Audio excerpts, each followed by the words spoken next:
अहमद, असद, जैन और मरियम गर्मियों की छुट्टियों में अपने नाना के गांव आए थे। गांव के पास ही एक घना और रहस्यमय जंगल था जिसके बारे में गांव वाले अजीब अजीब कहानियां सुनाते थे। लेकिन बच्चों को रोमांच का बहुत शौक था, इसलिए एक दिन उन्होंने जंगल घूमने जाने का फैसला किया। जंगल में चारों तरफ ऊंचे ऊंचे पेड़, झाड़ियां और हरियाली थी। पंछियों की चहचहाहट और हवा की सरसराहट दिल को खुश कर रही थी। मगर जैसे जैसे वे अंदर बढ़ते गए, माहौल बदलने लगा। पेड़ों की परछाइयां लंबी होती जा रही थीं और हवा में एक अजीब सी फुसफुसाहट गूंजने लगी। चलते चलते अहमद की नजर एक बड़ी झाड़ी पर पड़ी जो किसी अजीब तरीके से हिल रही थी। जब उसने पास जाकर ध्यान से देखा तो झाड़ी के पीछे एक पुराना विशाल लकड़ी का दरवाजा नजर आया। ये दरवाजा यहां क्या कर रहा है? असद ने हैरानी से कहा। जैन ने दरवाजे पर बने अजीबोगरीब निशानों को ध्यान से देखा और बोला, यह तो बहुत पुराना लग रहा है, शायद किसी छुपी हुई जगह का रास्ता हो। चलो देखते हैं, अहमद ने उत्साह से कहा और दरवाजे का हैंडल घुमा दिया।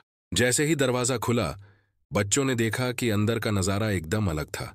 वही जंगल, मगर चारों तरफ एक हरी हरी चमक थी और पेड़ सोने की तरह चमक रहे थे। आसमान में अजीब और अनोखे पक्षी उड़ रहे थे जिनके पंखों से रोशनी निकल रही थी। बच्चे हैरान और खुश होकर अंदर चले गए। जैसे ही वे कुछ कदम आगे बढ़े, उन्हें एक झरना दिखा जिसका पानी नीला नहीं बल्कि सुनहरा था। हर चीज किसी जादुई दुनिया जैसी लग रही थी। ये कौन सी जगह है? मरियम ने धीरे से कहा। अचानक एक गहरी और गूंजदार आवाज आई, तुम्हें वापस जाना होगा, नहीं तो तुम यहां हमेशा के लिए कैद हो जाओगे। बच्चों के चेहरे का रंग उड़ गया। उन्होंने इधर उधर देखा मगर वहां कोई नजर नहीं आया। आवाज फिर से आई, ये दुनिया हर किसी के लिए नहीं, फौरन वापस जाओ। अहमद ने दरवाजे की तरफ दौड़ लगा दी, बाकी सब उसके पीछे पीछे। जैसे ही वे दरवाजे के पास पहुंचे, वह धीरे धीरे बंद होने लगा। जल्दी करो, जैन चीखा। सभी बच्चों ने एक साथ छलांग लगाई और जैसे ही वे दरवाजे से बाहर निकले, वह जोर से बंद हो गया।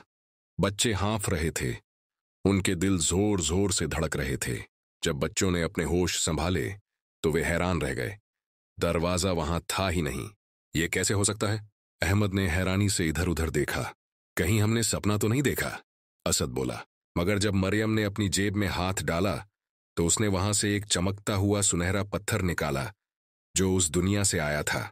ये तो जादुई पत्थर लगता है, जैन ने हैरानी से कहा। बच्चे एक दूसरे को देखने लगे। अब उन्हें पूरा यकीन हो गया था कि वे सच में किसी दूसरी दुनिया में गए थे। एक ऐसी दुनिया जो अब हमेशा के लिए छुप चुकी थी।